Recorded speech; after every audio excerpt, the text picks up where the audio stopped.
What's up everyone, this is CyberKnight8610, and today we have the rest of the cards from Dragons of Legend. For this video, I thought we could kind of have like a discussion video talking about all the different cards that were revealed. I mean, there's a lot. I guess there's 51 cards in this set, but a lot were revealed today, like probably half of them, with the effects and everything. And instead of making, I don't know how many videos, probably over 5 videos, talking about a bunch of these cards, even, having like 4 cards of video, I mean, it takes a while still on that. So I figured we would just put everything into one video. I even have a page now on my website where you can see all the pictures of all the new cards and, every card in the set, really, because I guess Iatos is included, even though it's kind of a reprint in the set. And, so yeah, we have the effects, the artworks, and everything for that, which is all on this page, which I'm using for this video, too. Also, in this video, I'm mainly just going to be talking about cards I'm more interested in from the set, and I think you guys will be more interested in as well. So, if I don't cover, I'm not going to cover all these cards because it will be... I mean, it would be like a 30-minute video, if not, longer or something like that for this. So, like I said, if there's any cards you want to look through and everything, which most cards in this set, if not almost all, are just really good cards too. So, this set is probably one of the best sets of this year already, I would say.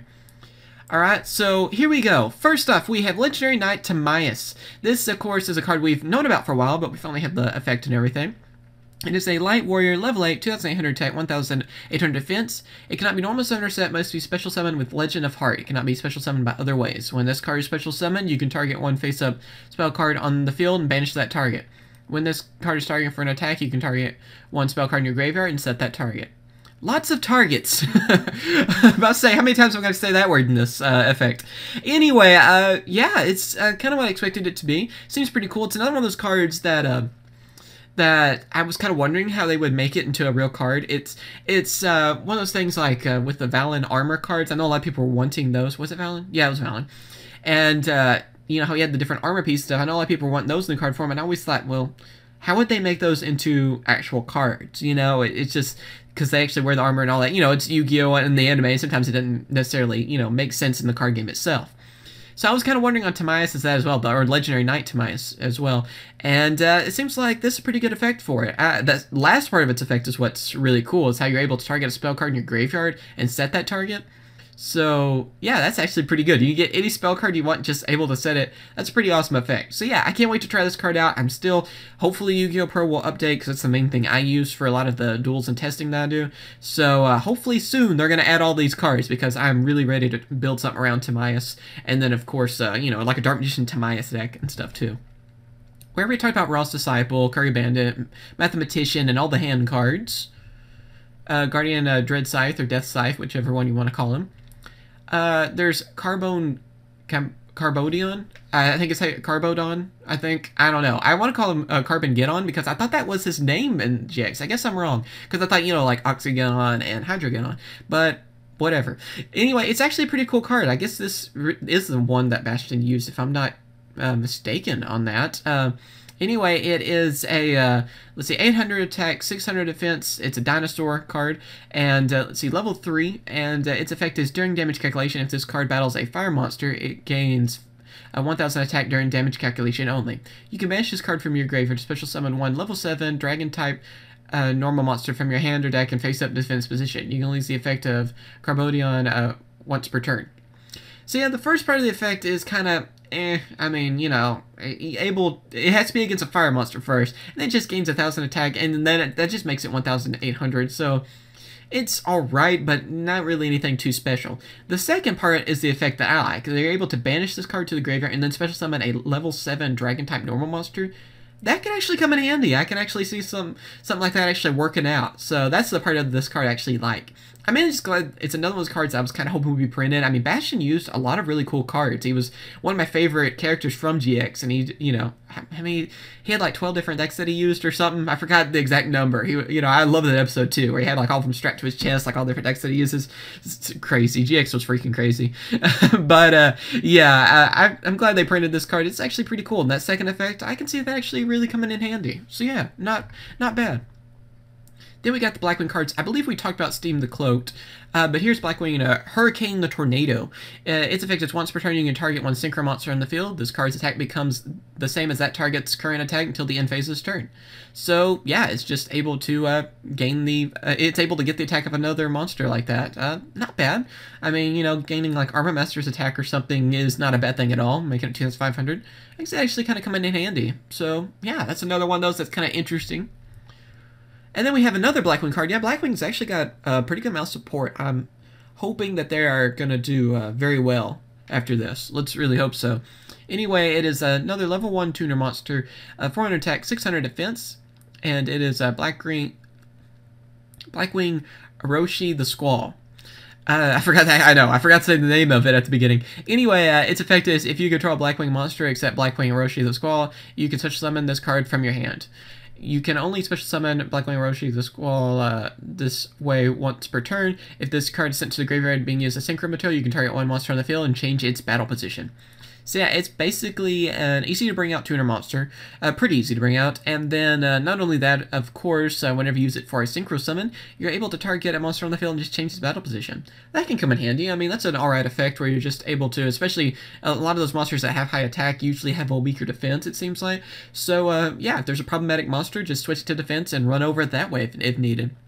Not bad, and mainly just an easier to bring out tuner monster is always a good thing for Blackwings because they're able to swarm with those synchro cards. So yeah, I'm glad to see all the support for them. I really hope Blackwings will do good after this. Assault Dog, this is just kind of a random one. I'll go ahead and read off its effect. It is when this card on the field is destroyed and sent to the graveyard, you can special summon any number of Assault Dogs from your deck. So yeah, in some ways, I'm kind of surprised this is, like, not censored or something. I don't know. It's like, I mean, because that is like a chain gun, but whatever. I'm not against that, but, yeah, I know Konami's usually a little weird on censorship, so I'm kind of surprised that they didn't, but whatever. Gate Blocker. This was a weird one because it kind of went with, like, Speed World and all that stuff. So I was wondering how they would actually make this card. But anyway, its effect is negate the effects of your opponent's field spell cards. Your opponent cannot place counters on the field. Your opponent cannot target other monsters you control for card effects. I really like that last effect the most, but being able to negate the effects of field spells, that can hurt a lot of different decks actually out there. That's kind of annoying. Also, 2000 defense makes it pretty good too because it's not going to be too easy to run over. I mean, you know, I guess it's not too hard to bring out a monster with more than 2000, but in like, especially at the beginning of a duel or something, you can at least slow them down on stuff too. So, yeah. And besides, it's really creepy looking. I know it's not, but it looks like a book or something to me. It's like, of course, like a block thing, I guess, but still. Lilybot, yeah, it's like Orbital 7. It's the... I guess the robot that was friends with Yuma or whatever. I think have I seen that episode? I think she used wind-ups or something. So yeah, anyway, I'll go ahead and read off its effect too. If this card is normal summoned or revealed, you can target one Orbital 7 in your graveyard, special summon that target in face-up attack or face-down defense position. Once per turn, you contribute any number of machine tap monsters, special summon the same number of Photon Galaxy monsters from your hand. I guess this kind of makes the Orbital 7 like build of photons a little bit more viable. Photons or galaxies, I guess I should say. So yeah, it's another one I wouldn't mind testing out, especially since some of the Photon Galaxy stuff we're going to be waiting on a little bit longer because a lot of it was OCG exclusive. So yeah, I mean, I might try this card out and just see if this could actually be useful. I mean, like I said, we're going to wait hopefully not too long for the rest of those Photon cards, so I guess this can kind of make that option a little bit more viable. Then we got all these train cards. I'm not going to read through all of them, just because, yeah, it's going to take forever. But you guys can check them out for yourselves. They're actually pretty cool. It's a lot of cards that work out pretty well on XC summonings and stuff. Guardian Yatos. I don't know if this is the... Of course, this is a picture from, you know, a different card of it. It's like a scan of, I think, from the 10 or something. I'm hoping that it will be... I'm sure it's been confirmed already, but I'm hoping it will have different artwork, but I don't think it will, unfortunately. I was thinking, though, if they're going to reprint this card, I don't know why they didn't. I mean, I do know why, but I feel like, do we need reprints? I mean, that's a space that Creatus or Hermos could have used, is basically what my mind says. But I wish at least they would give it a different artwork, but I don't know if that's been confirmed either way yet, so, yeah. That's just kind of my opinion on that. If they haven't, they should have made a different art. Let's see. Parapsychroid, a new Roid monster. I'm happy with that. I was trying to think what episode this is in. Of course, Cyrus. I remember them using it. I remember Cyrus using it. It is, let's see, it requires 2 machine tap monsters of the same name to fuse into it. And this card can attack your opponent directly. 1,600 attack, not bad. Use limited removal or something with it too. I mean, It's honestly a pretty cool card. I would like to try that out. I still hope that we'll get the other Roid monster as well. I think we're missing... Are we still missing Shuttle Roid? I think there's a few others that we're still missing as well. So maybe we'll get those in the future too. Maybe that's Konami saying that we haven't forgotten about the Roid monsters. Anyway, Chaos number 106, we knew about that. Abyss Splash, we talked about that before. I figured it would be in here because Abyss Supra was in there. Chaos Chimera Dragon. I believe we talked about the effect of this card already, if I'm not mistaken. Timaeus, Philosopher's Stone. A lot of these we've already talked about, so I'm just going to go through them. A bunch of different cards. So many rank up magics. Berserk Soul, we talked about that yesterday. There's Dread Scythe, which of course is supposed to go with a Guardian Dread Scythe. And you equip only 2 Guardian Dread Scythe. It gains 500 attack for each monster in the graveyard. And so yeah, that's actually pretty scary as well. I think that, was that the anime effect? I feel like that was the anime effect. If not, it was really close to it. I'm sure, because for some reason I keep thinking the anime effect is actually a lot stronger than that, as, you know, it seems like the anime effects usually are. But yeah, that's actually pretty dang scary. Give Dread Scythe some attack miss, which it should. I mean, because I really like Dread Scythe, but it's not going to be the easiest card to bring out, or I don't think so. Again, I hope I'm proven wrong on that, because I want to try to make a deck around it as well. But yeah, I mean, using that card as well on it, that's going to make it one heck of a strong monster. And here's a card I'm really glad to see, and it kind of actually works out for me too, is that it's Celestial Sword Iatos. What's weird about this equip card, the reason I say that is that this card is always treated as a Noble Arms card. So yeah, it's actually going to work in Noble Knights too? That's kind of random, really. I thought that was kind of weird. I was like, really now? So yeah, I don't mind trying that out with Noble Knights, I guess. Its effect is the equipped monster gains 500 attack. When this card is sent from the field to the graveyard, you can target one Guardian Iatos you control. It gains 500 attack for each banished monster. So again, this is just sort of like Dread Scythe, except it powers up Iatos. I mean, really. Also, I wish it had a little bit something else that would work with more monsters than Iatos. I mean, of course, I understand why it works, mainly with Iatos, duh. But, yeah, with it being treated as Noble Arms, I was hoping it would have a little bit more to it besides, you know, giving them... I guess it only really helps them by giving them the 500 attack for a Noble Arms, a Noble Knight monster. Other than that, of course, maybe... I don't know, maybe I can build some kind of Noble Knight Guardian Iatos deck? I don't know, I might have to try that. That might be a challenge accepted for that one. Let's see, we have Legend of Heart, which has, at least it has Critias, Hermos, and Timaeus on the front, so maybe Critias and Hermos confirmed soon. Anyway, it's a normal spell card, and its effect is pay 2,000 life points, tribute 1 warrior-type monster, banish up to 3 legendary dragon spell cards with different names from your hand or your graveyard, and if you do, special summon as many as possible. Legendary knight monsters with different names from your hand, deck, or graveyard. You can activate 1 Legend of Heart per turn. So yeah, I feel like that really does confirm that we are going to get the other ones. It's just not in this set.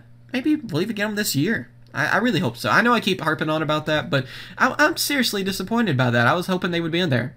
And, you know, this set's been freaking awesome. I hate to say I'm disappointed with anything of it, but this Dragons of Legend, it should be, dragons. It should be all 3. Battle Fusion, that's a pretty good card. I feel like I'm reading through too much, like this video is already pretty long. Ayers Rock Sunrise. This is actually really good for raccoons, or the tanukis if you prefer to call them that. So I want to try that out actually with them. We might have to do a build on that. Quick Chaos. It's a very good quick play rank up magic cards. I'll go ahead and read it off. Target 1 number C monster you control except a number C monster. Special summon from your extra deck 1 number C monster with the same number and in its name as the targeted monster, but 1 rank higher, using as XC material. The special summon is treated as XC summon. Any XC materials attached to the targeted monster are also attached to the summon monster. Basically, it's a quick way to use a rank up magic. You're able to rank up one of your number cards into the Chaos version. It's actually pretty awesome. I'm wanting to use this card. I plan to try this out with Utopia deck. I'm rebuilding my Utopia ZWs. I'm kind of waiting for... I was waiting on this pack because I figured they would be some really good cards for it, and I was right. So yeah, it looks like Quick Chaos will be an awesome addition for that. I'd love to try it out. It'd be kind of fun to, you know, your opponent tries to destroy your monster or something and just rank up real quick, and that can save you actually. You know, maybe its effect can save you from the attack or anything. So yeah, I can see a lot of different stuff going with that. Train Connection, working with all the, kind of goes with the train cards and stuff too. And some of the machine cards we got before, you know, level 10 machines, so that's kind of neat. We talked about Black Sonic and a Shooting Star and stuff. Let's see. Final Fusion, we talked about those. Relay Soul. I think somebody in the comments said they wanted me to talk about that. It's a normal trap card, and you special summon one monster from your hand while it remains on the field. You take no damage. When that monster leaves the field, the opponent wins the duel. Wow, really? So yeah, you're able to get one of your monsters really easy, so that's something. But the thing is that even though, you get no damage from it and everything, whenever that monster leaves the field, your opponent just wins. That's actually a little bit too high of a risk, really. I mean, maybe there's a way you could win a duel with that, but golly, that's you get a really powerful monster. I mean, you're able to just bring out any monster, and then of course you take no damage. But when it leaves the field, your opponent just wins. God, that's actually really scary. Did Raphael use that card? I'm trying to remember if he brought out Yatos or something with that. I don't really remember what this card is from. But yeah, that's pretty interesting card, though, I will say, even though I don't think I would ever use it for just that reason that, I mean, you just automatically lose. But it is really interesting to see a card like that. I kind of like that card for that reason, just because it's kind of weird like that. Alright, Double A Passe. This was a card that, like I said before, I was going to do a please print on. And, yeah, I guess they beat me to it. So, I'm not, that does not bother me at all. This is a card I was wanting. Anyway, I always thought it was cool when it was using GX by Alexis. And let's go ahead and read it off real quick, because we're kind of running way over time. It is a normal trap card. When an opponent's monster declares an attack on an attack position monster you control, make that opponent's attack a direct attack instead, and inflict damage to your opponent equal to the attack of the attack target you control. In addition, the monster you control can attack your opponent directly during your next turn. So yeah, this is a very powerful card. You're able to, of course, take direct damage, but then your opponent takes damage, and not only that, your monster that you control is able to attack your opponent directly during the next turn. So if both monsters in question are really strong, the duel could just be over right there. I mean, you're just able to do all that direct damage and everything too. So this card is actually a pretty big game changer for people. You can just go ahead and just take the little bit of damage from it, and then you're able to inflict a lot of damage back at your opponent. I can see this card being very scary, and I'm glad that they're printing it. I mean, it's just so cool anyway, like I said, that this card's being printed. But yeah, it's actually a really scary effect for it. And the last card that I'm going to talk about today, I know I broke my rule and I'm basically talking about every card, I know. But I can't help it, I'm really excited about this set of cards. And that is Blackwing Revenge. It is a normal trap card, and its effect is when a Winged Beast type monster you control is destroyed and sent to the graveyard, special summon 2 Blackwing Black Crest tokens, which are Dark Winged Beast type, level 2, 0 attack, and 800 defense. So yeah, you're able to bring out some token cards which you can synchro summon with, is I guess the basic idea to this card. So yeah, what do you guys think about this set so far? Like I said, I know I kind of broke my rule. We're going to have a little bit of a longer video with this. Sorry. I'm excited about Dragons of Legend, and there's not really a card that I'm not wanting from this set. It's like every card I want to use and at least try to build a deck around or something too. So I'm really happy that they made this set, and like I said, really the only complaint is no Curry Babylon and no Critias and Hermos, but I think they're going to happen really soon. If not later this year or something. And I guess even since they are doing those mega packs or something in the 10s, maybe somehow we could get them thrown in there, or maybe a Legendary Collection will have them. I don't know. I'm kind of wondering what's going to happen on that. Yeah, I really think we're going to get them sometime soon, though. But yeah, tell me what you guys think. What cards are you most excited about? I know I've asked that many times, but now with the full list out, I've read most of the cards and everything too. Which ones are you most excited about, and which cards do you plan to use? Whether it be, or also, for collection, what cards do you want to get for your collection? As always, thank you for watching. Remember to comment, rate, and subscribe. If you lasted this long in this video, you are a true champ, and you are awesome. And I will catch you guys later. See ya.